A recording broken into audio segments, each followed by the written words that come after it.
अगला पॉइंट बनाओ carbon dioxide.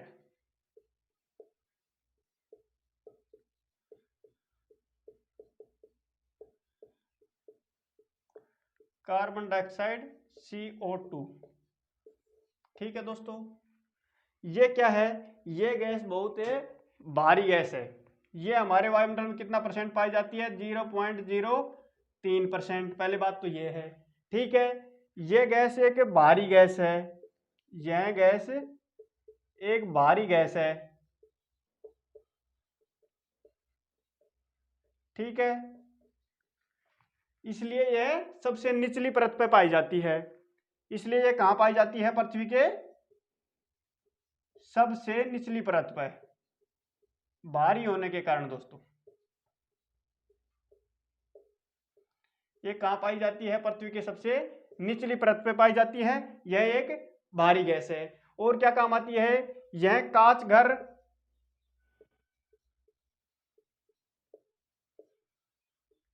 और पौधा घर,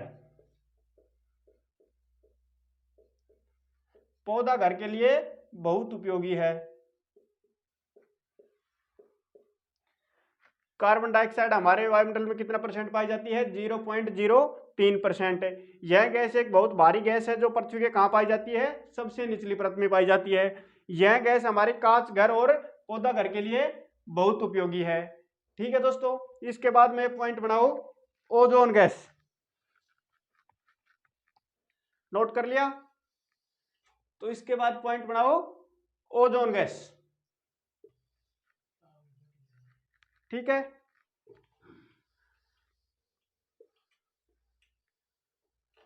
अगला पॉइंट बनाओ ओजोन गैस।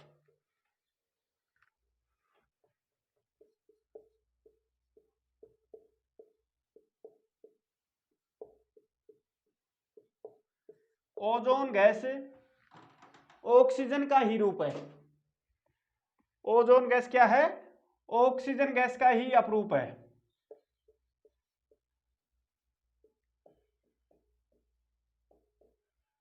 ऑक्सीजन गैस का ही अपरूप या रूप है। ठीक है दोस्तों, ओजोन गैस क्या है, ऑक्सीजन का ही अपरूप है। ठीक है दोस्तों, ओजोन गैस क्या करती है दोस्तों, ये हमारे सूर्य से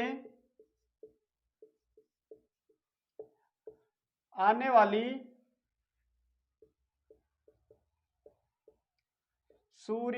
वाली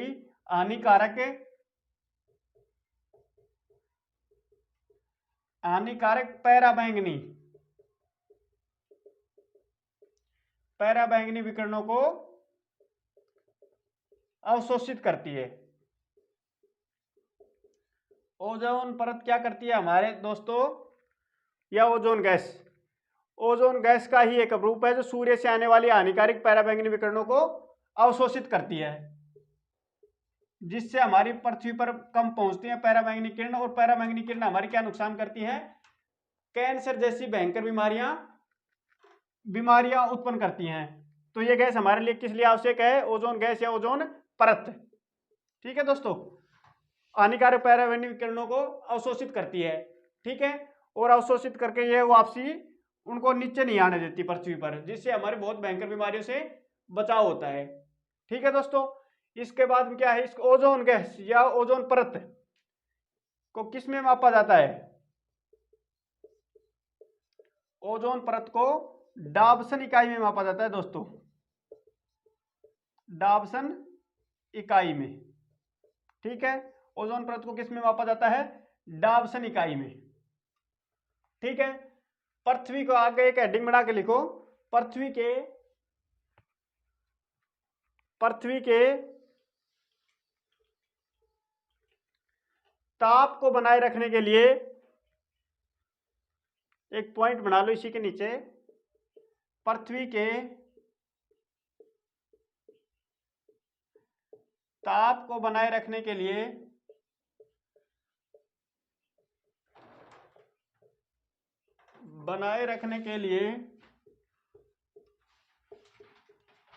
किसकी आवश्यकता होती है दोस्तों, CO2 और जलवाष्प। पृथ्वी के ताप को बनाए रखने के लिए किसकी जरूरत होती है, ये बहुत उपयोगी होते हैं, CO2 और जलवाष्प। ठीक है दोस्तों, इसके आगे मैं आपको क्या पढ़ाऊंगा अब, वायुमंडल की संरचना। तो अगली वीडियो में दोस्तों क्या पढ़ाऊंगा मैं अब आपको, वायुमंडल की संरचना। ठीक है दोस्तों, इसको नोट कर लो। अरे दोस्तों, तो अगला चैप्टर अब हमारा क्या है, ज्योग्राफी में वायुमंडल की संरचना। ठीक है दोस्तों, अगली क्लास हमारी किस चीज की है अब, वायुमंडल की संरचना।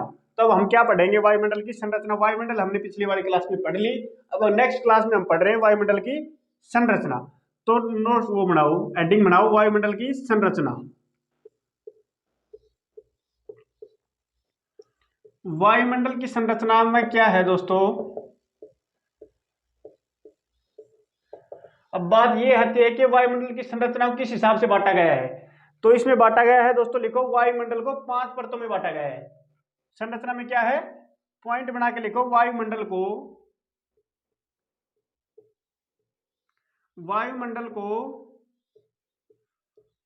5 परतों में बांटा गया है।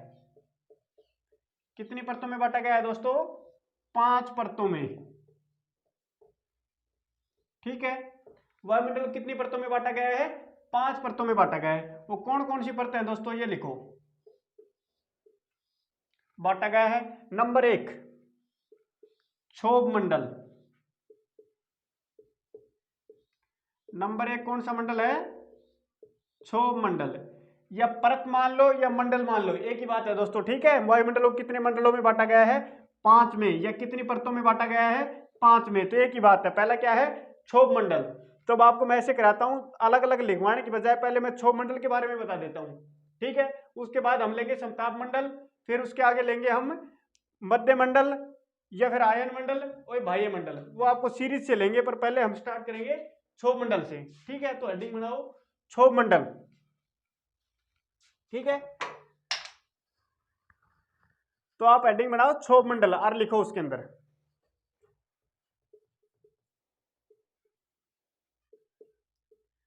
क्षोभ मंडल। बना लिया दोस्तों, यानी कि ट्रोपोस्फेयर। क्या है, ट्रोपोस्फेयर। ट्रोपोस्फेयर यानी कि क्षोभ मंडल। क्षोभ मंडल में क्या होता है, हेडिंग बना के लिखो। नंबर 1 क्या है दोस्तों, यह वायुमंडल की सबसे निचली परत है, यह सबसे निचला मंडल है। क्या है दोस्तों क्षोभ मंडल, यह वायुमंडल की, यह वायुमंडल की सबसे निचली परत या सबसे निचला मंडल है, निचली परत है। ठीक है, हमने क्या पढ़ा, वायुमंडल की संरचना। वायुमंडल की संरचना में हमने पहला चैप्टर वो क्या लिया, पहले परत, वायुमंडल को 5 परतों में बांटा गया है या 5 मंडलों में बांटा गया है। ठीक है, उसके बाद हमने लिखा पहला मंडल क्षोभ मंडल। क्षोभ मंडल क्या बोलते हैं इंग्लिश में, ट्रोपोस्फेयर। ठीक है, उसके बाद हम क्षोभ मंडल की हेडिंग बनाई और पहले क्या लिखा, यह वायुमंडल की सबसे निचली परत है। ठीक है, इसकी ऊंचाई, इसकी ऊंचाई सतह से यानी कि पृथ्वी से लगभग 18 किलोमीटर है, लगभग 18 किलोमीटर है। ठीक है दोस्तों, इसकी पृथ्वी से कितनी ऊंचाई है, लगभग 18 किलोमीटर। ठीक है, आगे लिखो, हाँ ऊपर लिख देता हूं, कोई बात नहीं, दिखाई नहीं देता तो ऊपर लिख देता हूं। इसकी ऊंचाई कितनी है पृथ्वी से, 18 किलोमीटर। ठीक है, इस मंडल में, जैसे कि अगला पॉइंट बढ़ाओ, इस मंडल में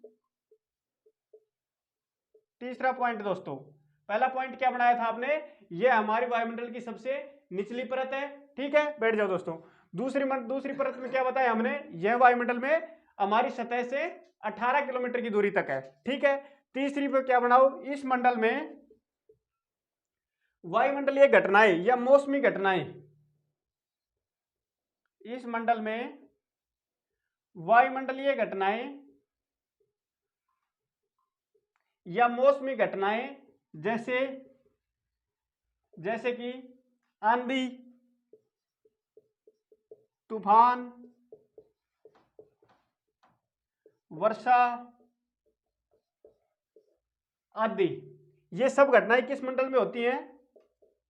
क्षोभ मंडल में, यानी कि ट्रोपोस्फेयर में। ठीक है दोस्तों, तो पहला पॉइंट मैंने क्या बताया, यह पृथ्वी की सबसे निचली सतह पर है या सबसे निचली परत है। ठीक है, दूसरी बात मैंने क्या बताई, यह हमारी पृथ्वी की सतह से लगभग 18 किलोमीटर तक है। ठीक है, तीसरा पॉइंट मैंने क्या बताया, इस मंडल में वायुमंडलीय घटनाएं या मौसमी घटनाएं जैसे कि आंधी, तूफान, वर्षा आदि इसी मंडल में होते हैं। ठीक है दोस्तों।